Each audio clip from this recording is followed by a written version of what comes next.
ও মা বোনেরা শুনিয়া যান, এই ফাতেমার ঘরের মধ্যে কি ছিল জানেননি?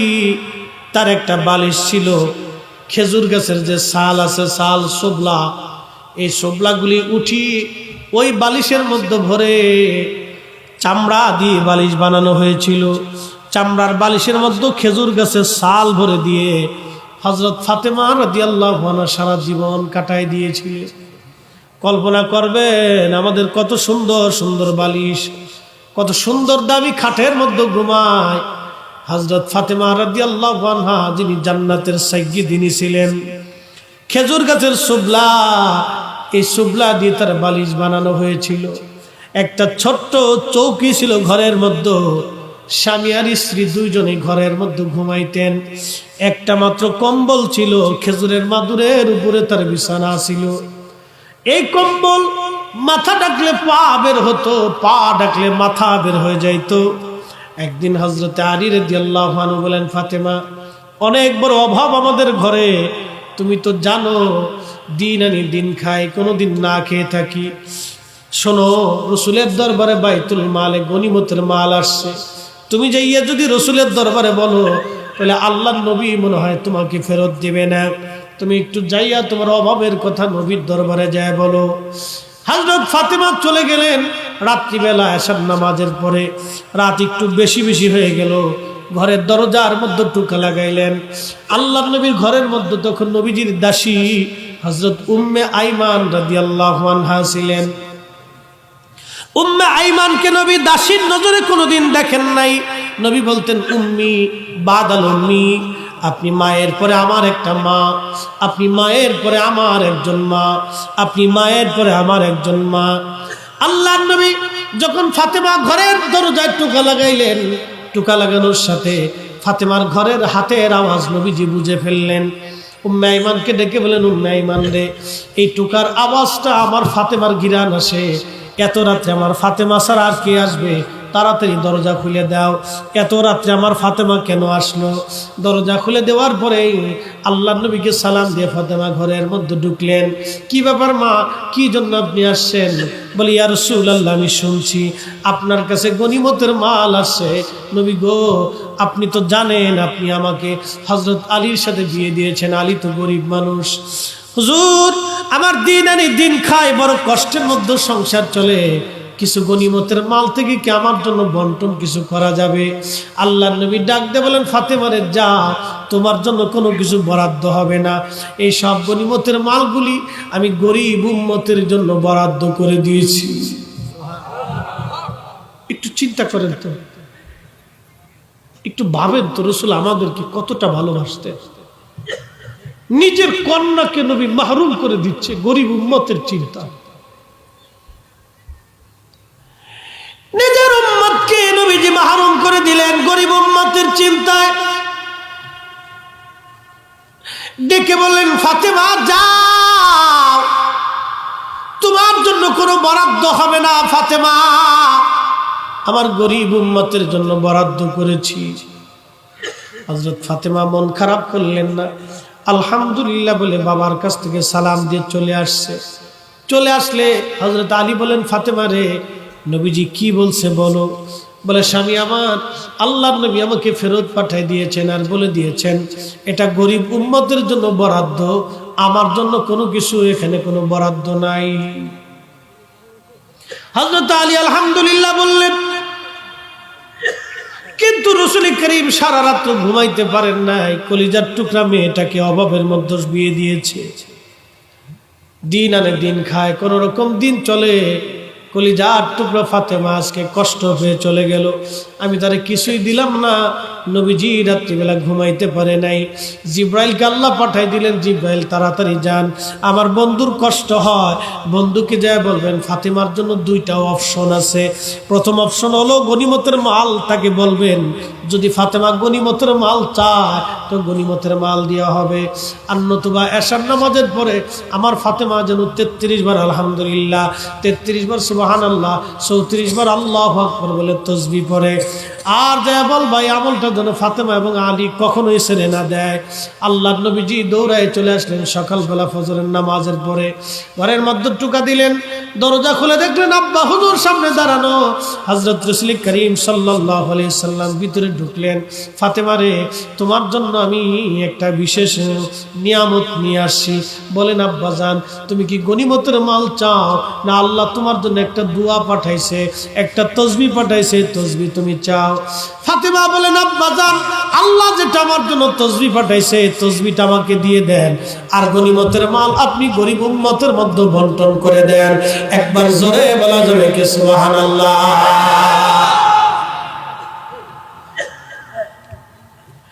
আল্লাহর নবী বললেন ফাতেমা তাহলে শোনো, গরিব উম্মতের জন্য গনিমতের মাল বন্টন করে দিলাম।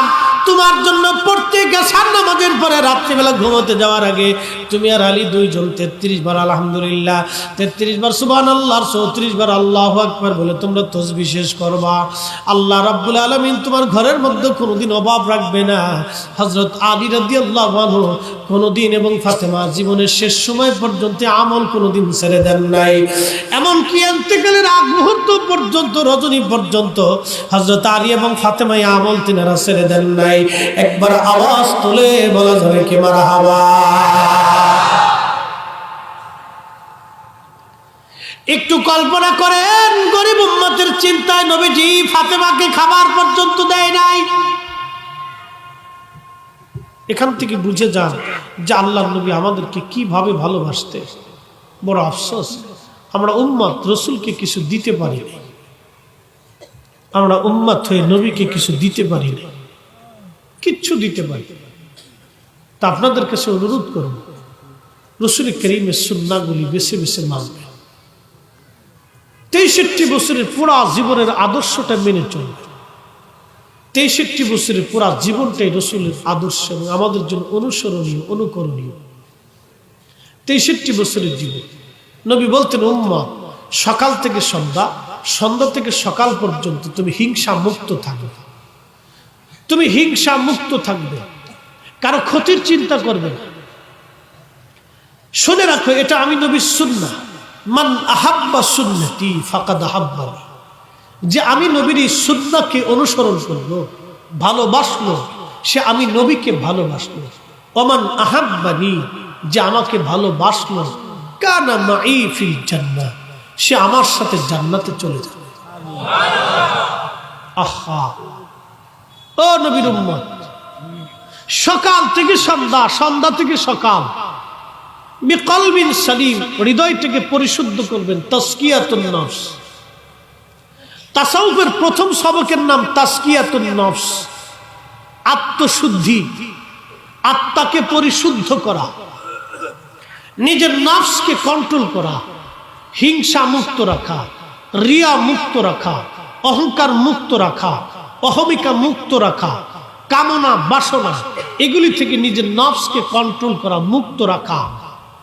এটা যে করতে পেরেছে সে প্রকৃত আল্লাহর নবীর সুন্নাহ জীবনে পালন করতে পেরেছে। প্রকৃত সুন্নাহ, নিজের নফসকে কন্ট্রোল করা, নিয়ন্ত্রণ করা, এটা অনেক বড় একটা জিহাদ। চেষ্টা করতে হবে, এটা অনেক বড় জিহাদ আমাদের জীবনে চেষ্টা করতে হবে। সাহাবায়ে কেরাম এই চেষ্টার মধ্যে সারা জীবন কাটাই দিচ্ছে। আরে আবু বকর সিদ্দিক রাদিয়াল্লাহু তাআলা আনহুর দরবারে তার গোলাম খাবার নিয়ে আসছে, তো উনি খাবার খেয়ে ফেলে দিয়ে, খাবার খেয়ে ফেলে দেওয়ার পরে প্রত্যেকদিন জিজ্ঞেস করে, তা আজকে ক্ষুধার কারণে জিজ্ঞেস করে, জিজ্ঞেস করলেন গোলাম কোথার থেকে আনছো? বলে অমুক গণকের কাছ থেকে আনছে। বলে সর্বনাশ করছো কি? গলার মধ্যে আঙ্গুল ঢুকেই দিলে। বমি আসে না, আসে না। সাহাবায়ে কেরাম বলেন, আমিরুল মুমিনিন, আপনি তো মারা যাবেন। হযরত আবু বকর বলেন, আমি যদি মরে যাই তাহলে ভালো, আর যদি খাবার বের হয়ে যায় তাও ভালো। খাবার হজম হওয়ার আগে আমাকে হয় মরে যেতে হবে, আর না হয় খাবার বের করে ফেলে দিতে হবে। হালালের প্রতি কোনো বান্দার যদি অপরিসীম ঝোঁক থাকে তাহলে বুঝবেন এটা সাহাবায়ে কেরামের আদত, সাহাবায়ে কেরামের চরিত্র, রাসূল করিমের চরিত্র একসাথে বলা যাবে না মারহাবা? আবু বকর সিদ্দিক রাদিয়াল্লাহু আনহু গলার ভিতর আঙ্গুল ঢুকিয়ে দেওয়ার পরে বমি করে খাবার ফেলে দিলেন। তারপরে তিনি সেই খাবারটা রাখেন নাই পেটের মধ্যে। কারণ কি? ওই খাবারটা এক গণকের খাবার ছিল। আল্লাহর নবী বলছেন, উম্মত, গণকের খাবার কুকুরের বিষ্ঠার মতো। কুকুর খাবার খাওয়ার পরে যেটা বমি করে ফেলে দেয় এটা হলো বিষ্ঠা। গণকের বাড়ির খাবার হলো কুকুরের বিষ্ঠার ভিতর মতো। যারা হাত দেখে গণনা করে আপনার ভাগ্য গুনে দেয়, এদের খাবার কখন আপনি খাবেন না। এটা কুকুরের বিষ্ঠার মতো হারাম। আল্লাহ পাক এই হারাম থেকে আমাদেরকে বাঁচায় রাখুক, বলে না আমিন। মোহতারাম, এটা অনেক দামি ইবাদত, চেষ্টা করবেন আপনারা। প্রিয় নবীর উম্মতেরা, কি এমন আমাদের জীবনে করেছি আমরা কিছুই করতে পারি নাই রাসূল কারীমের জন্য, আল্লাহর হাবিবের জন্য আমাদের তেমন কিছুই করার নাই, তেমন কিছুই আমরা করতে পারি নাই। সাহাবীরা সারা জীবন কষ্ট করে অভাব অনটনকে বরণ করে জিহাদ করে যুদ্ধের ময়দানে কাটিয়ে রাসূলকে তারা ভালোবেসে গেছেন। নবীর দরবারে একজন সাহাবীর কথা আপনাদেরকে না বললেই নয়। একজন সাহাবীর নাম ছিল, তার নাম হযরতে জুলাইবিব রাদিয়াল্লাহু আনহু। নবীজির একজন ছোট্ট সাহাবী ছিলেন, তার নাম জুলাইবিব। আমাদের দেশে কিছু মানুষ আছে দেখবেন বামন বেঠে, একবারে ছোট ছোট দেখবেন কিছু মানুষ আছে বামন। এই বামনদেরকে নিয়ে আমাদের সমাজে হাসি তামাশা হয়। দেখবেন তাদেরকে নিয়ে মানুষ মানে মস্করা করে, সার্কাসে দেখানো হয়, খেলাধুলা করে হাসি তামাশা করে। এই সাহাবীদের মধ্যে একজন সাহাবী ছিলেন, তার নাম জুলাইবিব রাদিয়াল্লাহু আনহু। এই সাহাবী ছিলেন বামন বেঠে। এই সাহাবী রাসূল করিমের দরবারে বড় হতে লাগলেন। সাহাবী ছোট্ট গেলে হারিয়ে গিয়েছিলেন। হারানো মানে তার অর্থটা বুঝায়। উনি বামন ছিলেন, বেঠে ছিলেন, ছোট্ট গেলে হারিয়ে গেলেন। ওনাকে আর খুঁজে পাওয়া যায় নাই। ওনার বংশের পরিচয় কি, মাতৃ পিতৃ পরিচয় কি, কেউ কোনোদিন বলে দিতে পারবে না। এই সাহাবী নবীর বাড়ি বড় হতে লাগলেন। কোন মানে তার কোনো রুজি ছিল না। আল্লাহর নবীর বাড়ি খাইতেন, নবীর বাড়ি ঘুমাইতেন। অর্থাৎ আহলে সুফার একজন সাহাবী ছিলেন জুলাইবিব রাদিয়াল্লাহু আনহু। তার পরনের কাপড় ছিল, খুব মনোযোগ দিয়ে, পরনের কাপড় ছিল সিরা তালিযুক্ত। আমরা যারা এখন আছি, আমরা তো অনেক ভালো ভালো পোশাক পরি। সেই দিন তো পোশাকের অনেক দাম ছিল। তালিযুক্ত যদি পরনে কাপড় পরতো, দেহে কাপড় থাকতো না, দেহে লাগাইলে পরনে তার কাপড় থাকতো না। সে সাহাবীর নাম হযরত জুলাইবিব রাদিয়াল্লাহু তাআলা আনহু। হযরত জুলাইবিব রাসূল করিমের একজন সাহাবী। আল্লাহর নবীজির দরবারে বড় হলেন, যৌবনে পদার্পণ করলেন। আল্লাহর নবী ডাক দিলেন, সাহাবী জুলাইবিব, তোমাকে তো বিয়ে দেওয়ার দরকার, তোমার জন্য একটা পাত্রী দেখার দরকার। জুলাইবিব বলেন, ইয়া রাসূলুল্লাহ, আমার পরিচয় আমি বেঠে, আমার পরিচয় আমি বামন, আমি গরিব, আমি দরিদ্র, আমার বংশের কোনো পরিচয় নাই। ইয়া নবী আল্লাহ, আমার সাথে মদিনার মানুষকে মেয়ে বিয়ে দিবে? কোন নারী আমাকে পছন্দ করবে? মদিনার কোনো নারী আমাকে পছন্দ করে না। মদিনার কোনো লোক আমার সাথে মেয়ের বিবাহ দিতে চায় না। আল্লাহর নবী বললেন, জুলাইবিব, আমি তোমার জন্য একটা মেয়ে পছন্দ করব, চিন্তা করো না, আমি তোমার একটা সংসার করে দিব। একবার জোরে বলা যাবে কি মারহাবা? একসাথে জোরে বলেন নাকি আল্লাহু আকবার? আরে নবীর দরবারে কোনো বড় ছোট বড় দিয়ে প্রমাণ হয় না আশিক রাসূল। চেহারা দিয়ে আশিক রাসূল হয় না, টাকা দিয়ে আশিক রাসূল হয় না, লেখাপড়া দিয়ে আশিক রাসূল হয় না। ও বাজান, ওই যে মুহাদ্দিস, মুফতি, বক্তা, প্রিন্সিপাল, চ্যান্সেলর, অধ্যক্ষ, উপাধ্যক্ষ, এগুলি দিয়ে আশিক রাসূল প্রমাণ হয় না। আশিক রাসূল প্রমাণ হয় অন্তরের ভিতরে নবীর ভালোবাসা আছে কিনা, এটা দিয়া। সে দিন মজুর হতে পারে, রিকশাওয়ালা হতে পারে, অথবা আপনার কি বলে শিক্ষিত হতে পারে, অশিক্ষিত হতে পারে, অথবা আপনার ল্যাংড়া হতে পারে, বুবা হতে পারে, কানা হতে পারে, অথবা ভিখারি হতে পারে। নবীর দরবারে পছন্দ কবুলের যোগ্যতার জন্য তার হৃদয়ের দরকার। আল্লাহর নবীর প্রতি তার ভালোবাসা আছে কিনা, এটা রাসূলের দরবারে আগে গ্রহণযোগ্যতা নেবে। চেহারা দেখে নবীর দরবারে দাম হয় না, টাকা পয়সা দেখেও নবীর দরবারে দাম হয় না। বহু টাকাওয়ালা আছে, বহু পয়সাওয়ালা আছে, জীবনে একটা মাহফিল করার মতো তৌফিক তাদের নাই। কথা বলেন আছে না নাই?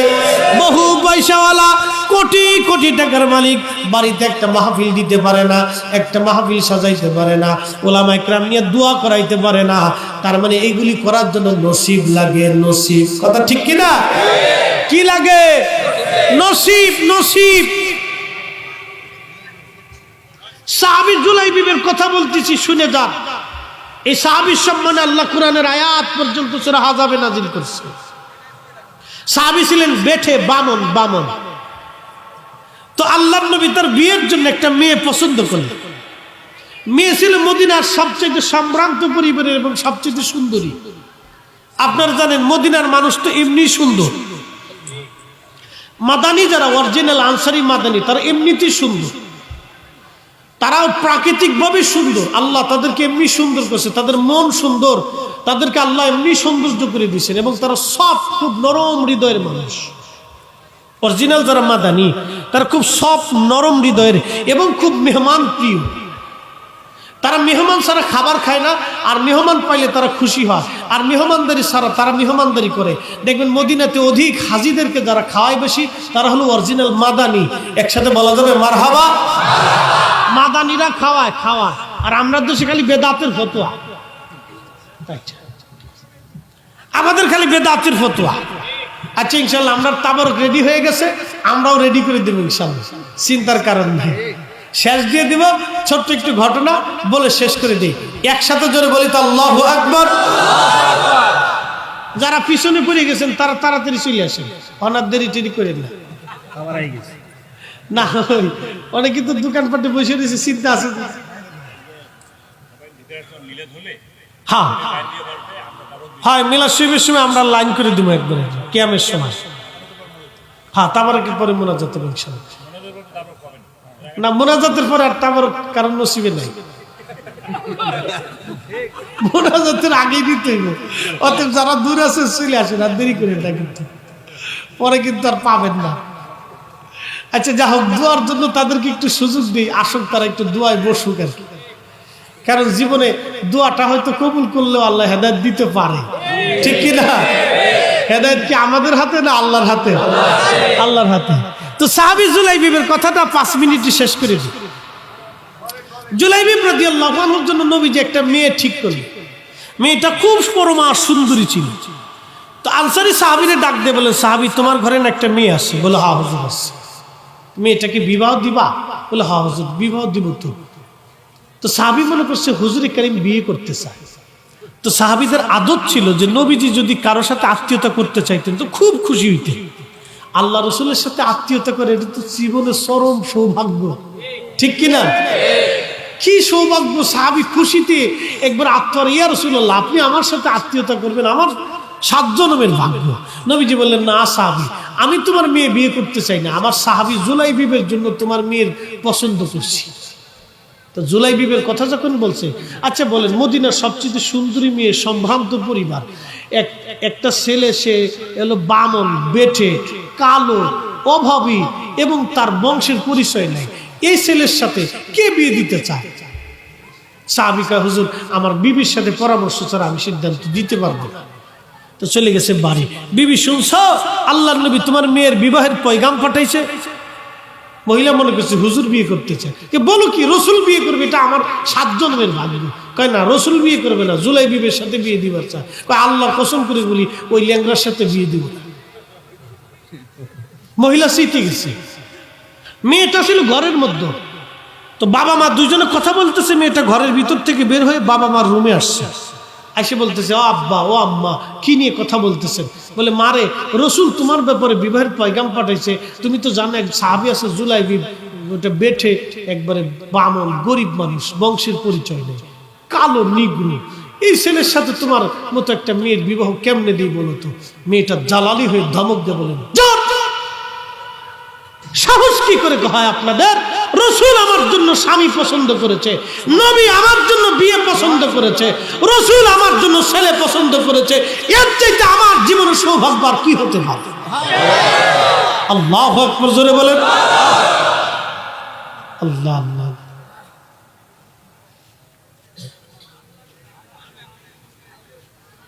আল্লাহ রাব্বুল আলামিনের রাসূলের দরবারে মেয়েটা বলতেছে, বাবাকে বলতেছে, তাড়াতাড়ি যান, যান, আমি নিজে রাজি, আপনারা রাজি না হলে আমি রাজি। সুবহানাল্লাহ। বিয়ের দিন তারিখ হয়ে গেল, বিয়ে হয়ে গেল। জুলাইবিব তো গরিব মানুষ ছিল, অনেক কষ্ট করে বিয়ের সামানা টামানা জোগাড় করছে, খুব কষ্ট হয়েছে। মসজিদে নববীতে বিয়ে হচ্ছে, বিয়ে পড়াইতেছেন আল্লাহর নবী, ইজাব কবুল হয়ে গেল। আর আমাদের দেশে বিয়ে তো ভাই সিস্টেম ভিন্ন, অনেক কাজী আছে দেখবেন মুতি পানি দেয়। কি কথা খারাপ বেশি? অনেক কাজী আছে মুইতে পানি নেয়, ওরা আগে সুন্দর করে আইনে পাক সাফ করা। যদি শুনেন যে না ও ডিলাগুলো করে না, তাহলে আগে পুকুরের মধ্যে শুবাইয়ে এটাকে সুন্দর করে পবিত্র বানাবে। কারণ বিয়ে থাই কিন্তু চারটেখানি কথা না। আমি আপনাদেরকে বলি, এই বিয়ে কিন্তু একটা পবিত্র বন্ধন। বিয়ের কারণে কিন্তু আমার বাবার পরিচয়, মার পরিচয় হয়েছে। আমি একটা সংসার পাইছি, একটা জীবন পাইছি, একটা জমি পাইছি, একটা আইডি কার্ড পাইছি, আমি একটা দেশ পাইছি, আমি একটা ভাষা পাইছি, আমি আর একটা সংসার হয়েছে, আমার একটা জীবন হয়েছে। কি কথা ঠিক কিনা? বিয়ে কিন্তু ছেলে খেলা না। আমাদের দেশে মানুষ মনে করে বিয়ে থা মনে একটা ছেলে খেলা, নাকি না? এগুলো সাবধান, বিয়ে থার হিসাব অনেক কিন্তু। আর বিয়ে পড়ানোটা মসজিদের মধ্যে হলে এটা রাসূলের পরিপূর্ণ সুন্নাহ আদায় হয়। কারণ মসজিদে যারা ঢুকবো তারা অজু ছাড়া ঢুকতো না। হ্যাঁ, তা চিন্তা করবো না মসজিদে অজু ছাড়া যাওয়া যেত না, আর যেটা মুইতে পারি না হে ঢুকতোই না। এই জন্য মসজিদের ভিতরে ঢুকাই দেবেন, কেন বিয়ে থা মসজিদে পড়ানো হইব, এটা মনে রেখেন। তাহলে যে কাজ পবিত্রতার মাধ্যমে শুরু হয়, সে কাজের শেষটা পবিত্রতার মাধ্যমেই সুন্দর হয়। কি কথা বলেন ঠিক কিনা? এই মাসালাটা যেন আপনাদের মনে থাকে। সুন্নতি বিয়ে তো আমাদের দেশে অনেকে বুঝি না। এখন আমাদের দেশে সিস্টেম হয়ে গেছে, বিয়ে থা হইলে পরে বউ হলো আরেকজনের, কুস্তি খেলে আরেকজন, মনে কিছু নিয়ে না কি কুস্তি চলে। ওরে বাপরে বাপ, বিয়ে বাড়ি কাদা দিয়ে তারপরে রং দিয়ে কুস্তি চলতেছে। ওরে শয়তান, শয়তানে আসে আর তার সাই বাস সব আমার দুস্ত আর দুস্তি, এগুলি করা যাবে না। আল্লাহ আমাদেরকে কবুল করুক, বলে না। এসেছেন যত নবী সকলের ইমাম, সালাম নবী তোমায় হাজারো সালাম, ইয়া নবী সালাম।